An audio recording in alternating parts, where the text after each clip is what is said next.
नमस्कार दोस्तों और स्वागत है आपका आपके ही यूट्यूब चैनल वीर एग्जाम पर। कुछ फटाफट से स्क्रॉल करते हुए क्वेश्चन आपके साथ में शेयर कर रहा हूं, इन्हें आप देख लीजिए और आपके एग्जाम के पॉइंट ऑफ व्यू से आपने जरूर इनको तैयार कर लिए होंगे। लेकिन अगर आपने अभी तक इनको तैयार नहीं किए किसी भी कारणवश और आपके पास कंटेंट नहीं है तो आप प्लीज़ यहाँ से देख लीजिए, इंग्लिश और हिंदी दोनों में। तो मैं जस्ट स्क्रॉल करूँगा, डिस्कस करने का तो बिल्कुल भी टाइम नहीं है, आप इसे रिवाइज कर सकते हैं।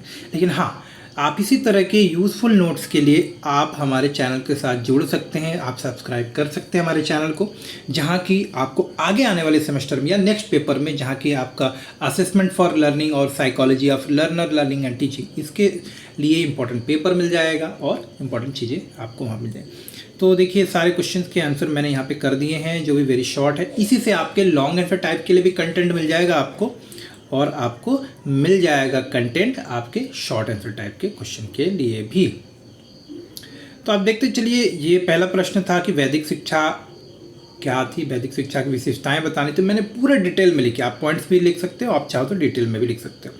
तो मैं जस्ट आपके लिए स्क्रॉल कर रहा हूँ। वैदिक शिक्षा की मुख्य विशेषताएं, तो सबसे मुख्य बात ये थी कि इसमें क्या था, आप देखोगे वैदिक शिक्षा में कि शिक्षा प्रणाली यूज होती थी। यहाँ पे गुरुकुल का स्टाइल में पढ़ाई होती थी, बच्चे गुरुकुल में जाकर अध्ययन करते थे, गुरुकुल प्रणाली थी। वैदिक शिक्षा शुरू करने की एक निश्चित आयु होती थी, बच्चा 8 से 12 वर्ष की आयु में अपनी वैदिक शिक्षा आरंभ कर देता था। ठीक है, अध्ययन का एक निश्चित अवधि 12 वर्ष थी या उससे ज़्यादा, 24, 36, 48 वर्ष की आयु तक अध्ययन करने वाले छात्र को अलग अलग नाम से पुकारा जाता था। ठीक है, पाठ्यक्रम एक निश्चित होता जिसमें कि तकरीबन हर एक क्षेत्र से आपको शिक्षा दी जाती थी, चाहे वो राजनीति शास्त्र हो, समाज शास्त्र हो, दर्शन शास्त्र हो, व्याकरण, तो ये सारी चीज़ें आपको पढ़ाई जाती थी। इसके बाद समय समय पर परीक्षाएं होती थी, शिक्षा सत्र में बीच बीच में छुट्टियां होती थी, एक अच्छा अनुशासनात्मक वातावरण होता था, गुरु शिष्य के बीच में बहुत ही पवित्र संबंध होता था, गुरु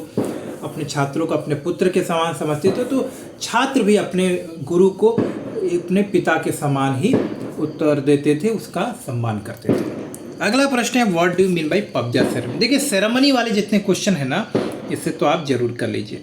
सेरेमनी क्या है, अगर आप इसको ध्यान से देखेंगे तो पबजा सेरेमनी का अर्थ होता है एक प्रकार का बौद्धिस्ट अनुष्ठान।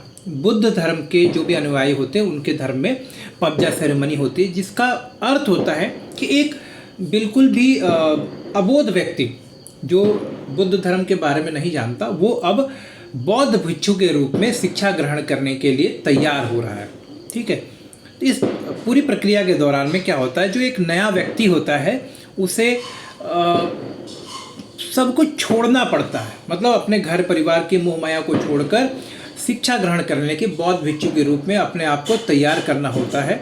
तो पबजा सेरेमनी का मतलब होता है कि हम सत्य और एक ईश्वर की खोज में बाहर निकल रहे हैं। पबजा शिक्षा क्या है, बौद्ध शिक्षा पद्धति का एक महत्वपूर्ण संस्कार है, जहाँ की बच्चे की 8 वर्ष की आयु में बालक विद्या प्राप्ति के लिए संघ या मठ में प्रवेश करता है और तब बालक का पबजा संस्कार होता है। इस समारोह में, अनुष्ठान में, मठ में प्रवेश पाने के बाद छात्र भी सभी संसारिक सुखों को त्याग देता है, और पबजा शब्द का अर्थ ही होता है बाहर जाना। तो पबजा का मतलब कि आप अपने सुख सुविधाओं के परिवेश से बाहर निकल रहे हो। इस संस्कार का तात्पर्य है कि बालक ने अपने माता पिता, दोस्तों, परिवार वालों सबको छोड़ दिया है, उनसे अलग होकर अब बौद्ध मठ में विद्या अर्जन के लिए जा रहा है। ठीक है, इसके बाद इसी तरह से बिस्मिल्लाह संस्कार है। तो हमारे जो इस्लामिक ट्रेडिशन है उसके अनुसार बिस्मिल्लाह का मतलब होता है अल्लाह के नाम पे।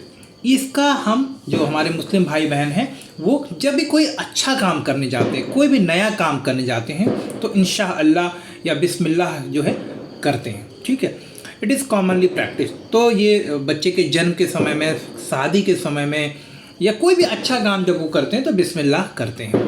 ठीक है, बिस्मिल्लाह संस्कार एक महत्वपूर्ण इस्लामी परंपरा है, जो यहाँ बिस्मिल्लाह का अर्थ होता है अल्लाह के नाम पर, और जीवन के विभिन्न महत्वपूर्ण घटनाओं के दौरान पढ़ा जाता है, जो अल्लाह के आशीर्वाद और मार्गदर्शन का प्रतीक है। यह आमतौर पर बच्चे के जन्म, विवाह, मतलब कोई भी अच्छा प्रयोजन हो तो वहाँ पर होगा। इसके बाद में सोशल जस्टिस, सामाजिक न्याय का अर्थ क्या होता है। देखिए, सोशल, ये मैंने बहुत डिटेल में आपके लिए बना दिया है, आप इसको पढ़ सकते हो। तो ये क्वेश्चन भी इंपॉर्टेंट है कल के एग्जाम के हिसाब से। सामाजिक न्याय का अर्थ है कि इस दृष्टिकोण से हर कोई समान है, आर्थिक, राजनीतिक और सामाजिक अधिकारों को सबको समान अवसर है और सभी को समान अवसरों का हकदार बनाया जाता है अगर तो ऐसे समाज को हम सामाजिक न्याय कहते हैं। सामाजिक न्याय का तात्पर्य है समाज के भीतर संसाधनों, अवसरों और अधिकारों का निष्पक्ष और न्याय संगत वितरण। यह सदियों से चली आ रही अन्याय और भेदभावपूर्ण रवैये को बदलने के लिए एक दिशा में एक कदम है। यहाँ पर कि नस्ल, लिंग, भेद, रंग, रूप आदि के आधार पर जो भेदभाव होता है उसे दूर करने की प्रक्रिया है। सामाजिक न्याय उन नीतियों और कार्यों की वकालत करता है जो भेदभाव, उत्पीड़न और विशेषाधिकार को चुनौती देते हैं।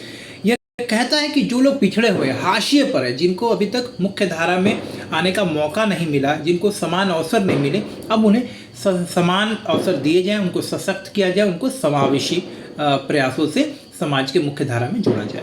ठीक है, इससे रोजगार, स्वास्थ्य देखभाल, आपराधिक न्याय और आवासीय सहित जीवन के विभिन्न क्षेत्रों में शामिल किया जा सकता है। ये सब पॉइंट है, आप चाहो तो इनको लिख सकते हो। समय की कमी है तो मैं आपको ज़्यादा डिस्कस नहीं कर रहा हूँ। What is meaning of equality, जैसे ऊपर हमने पढ़ा था। इक्वालिटी का मतलब होता है सभी लोग समान, बिना किसी भेदभाव के सभी को अगर एक समान अवसर मिल रहा है, सभी के साथ एक समान व्यवहार हो रहा है, कानून की नज़र में अगर सभी समान है, सबको समान अवसर मिल रहे, संसाधनों के उपयोग में कोई भेदभाव नहीं है, तो हम कह सकते हैं इक्वालिटी। तो समानता का तात्पर्य है जाति, लिंग, धर्म, सामाजिक, आर्थिक किसी भी स्तर पर अगर किसी का कारक का ध्यान न रखकर किसी के साथ अगर कोई भेदभाव नहीं हो रहा है बिना कोई पक्षपात के, तो ऐसी स्थिति को हम समानता कहते हैं। आगे देखते हैं वेयर इज शांति निकेतन। तो शांति निकेतन कहाँ है? देखिए, शांति निकेतन भारत के पश्चिम बंगाल में बीरभूम जिले के बोलपुर उपखंड में है। बोलपुर शहर से आप देखो तकरीबन 152 किलोमीटर उत्तर में। प्रसिद्ध कवि और दार्शनिक श्री रविंद्रनाथ टैगोर, जिनका जन्म 1901 में जिन्होंने सन 1901 में ग्रामीण पश्चिम बंगाल में शांति निकेतन की स्थापना की थी। शांति निकेतन प्राचीन भारतीय परंपराओं और धार्मिक और सांस्कृतिक सीमाओं से परे मानवता और एकता की जो भावना है उस पर आधारित है, और ये एक प्रकार का आवासीय विद्यालय है जहाँ पे हर प्रकार की कला और कौशल सिखाया जाता है। अगला प्रश्न है women education in medieval period. तो women education in medieval period मतलब आपसे पूछा जा रहा है कि महिला शिक्षा किस प्रकार की थी आपकी मेडिवल पीरियड में। तो महिला शिक्षा के बारे में हमें यहाँ पर बताना है, तो हम यहाँ पर देख सकते हैं कि उनके लिए कोई विशेष सुविधाएं तो नहीं थी, ना ही थी, तो कढ़ाई, बुनाई, घर के काम ही करते थे। अगर कोई अच्छा परिवार है तो अपने घर में ट्यूशन की व्यवस्था कर लेता था, लेकिन ज़्यादातर महिलाओं, जो मुस्लिम महिलाएं थी, उन्हें जो व्यवहारिक स्कूल है उस पर पहुंचना मुश्किल था, वो व्यवहारिक शिक्षा उनके लिए नहीं उपलब्ध थी। ठीक है, तो ये पॉइंट्स आप यहाँ पर लिख सकते हैं। मध्यकाल में अगर महिलाओं की बात करें तो उन्हें कोई स्वतंत्रता नहीं थी। महिला घर के साथ साथ जो है खेतों में भी काम करती थी, उनका जीवन बहुत ही कठिन और था। What is meaning of truth, तो ये भी आप कर सकते हो यहाँ पर। ठीक है,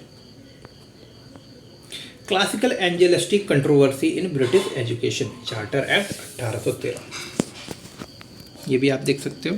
तो मैंने सब क्वेश्चन कर दिए हैं दोस्तों। Advantage of common school system, देखिए सबके क्वेश्चन आंसर है, मैं आपको यहाँ पर धीरे धीरे से दे देता हूँ, आप इसको देख के कर सकते हो यहाँ पर।